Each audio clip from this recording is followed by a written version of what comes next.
So Ronaldo's vast experience gives him the ability to intuitively read the game under normal conditions. But what if the conditions are very far from normal?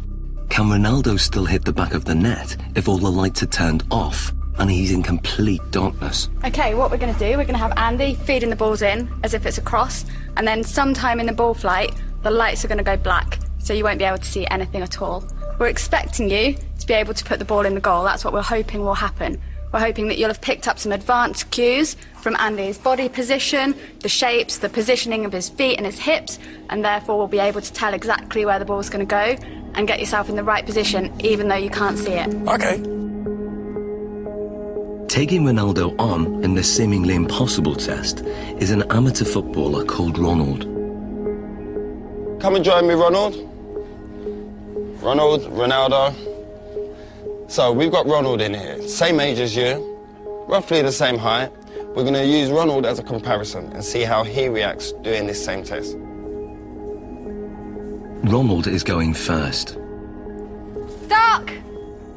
Light! Light! So what does the night vision reveal? Ronald misses the ball by quite a way. Perhaps not that surprising. But can Ronaldo do any better? I hope to do once. Dark!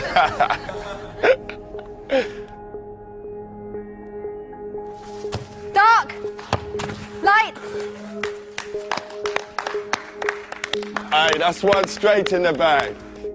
The night vision replay shows how differently Ronaldo performs.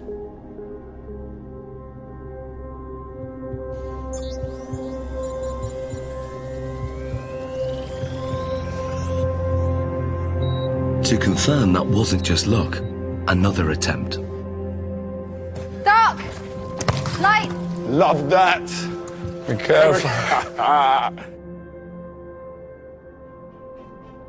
And the replay?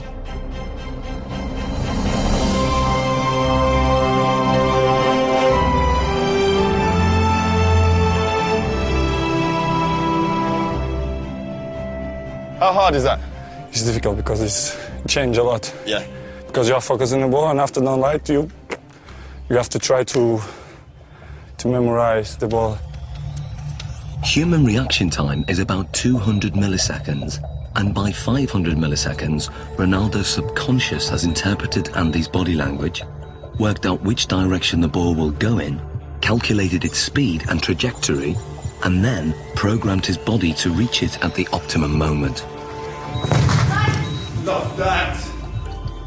It's almost as if they're doing maths in their head, even though they wouldn't be able to describe it to you. You could see from their performance that Ronaldo saw the first part of the ball flight information. He'd picked up information from Andy kicking the ball and was able to move his body into the correct position. This is because he's processed the information, he has experience of where the ball is likely to go, he's able to analyse all that as it's coming towards him and therefore connect successfully with the ball. Love that. Ronald, on the other hand, doesn't have the same level of experience. He would have watched the ball flight. It's likely that he will just have had his eyes on the ball instead of picking up any information from Andy himself. And then when the lights go down and it's black, he's kind of stranded in no man's land a little bit and just has to do his best to react, but is naturally going to struggle with that. So far, the lights have been shut off when the ball is in midair. But now, the lights will be turned off just at the moment Andy kicks it. Can Ronaldo score with only Andy's body language to go on?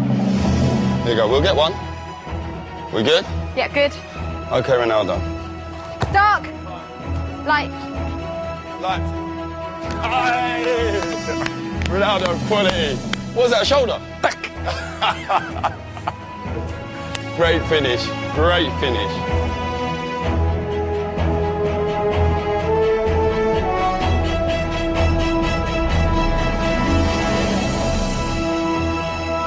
That was a great finish. This is great, because I imagine the ball is coming. I'm scared to go with the face, so I go with half chest, half shoulder.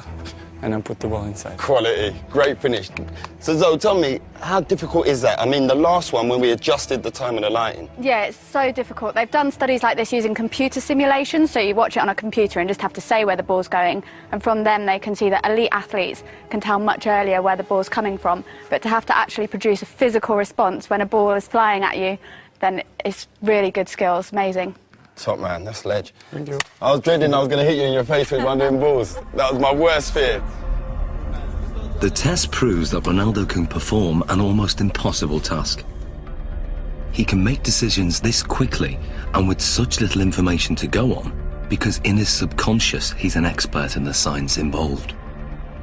Ronaldo can tap into that knowledge, tap into his memory banks, and he can then use that to help him. So what you're saying, despite the location, because it's the first time being here, he's still recalling the pictures, what he's done previous before, and on other locations, maybe in matches and in training, and he's recalling all those messages, and then his brain saying, this is the execution. Exactly, and that's kind of the whole point of people training. Even though they can't train in a match environment, they can still take their experiences from the training ground, put it into practice in the match, take things from one match and utilise it in another, and even utilise things in a really strange situation like we've got here.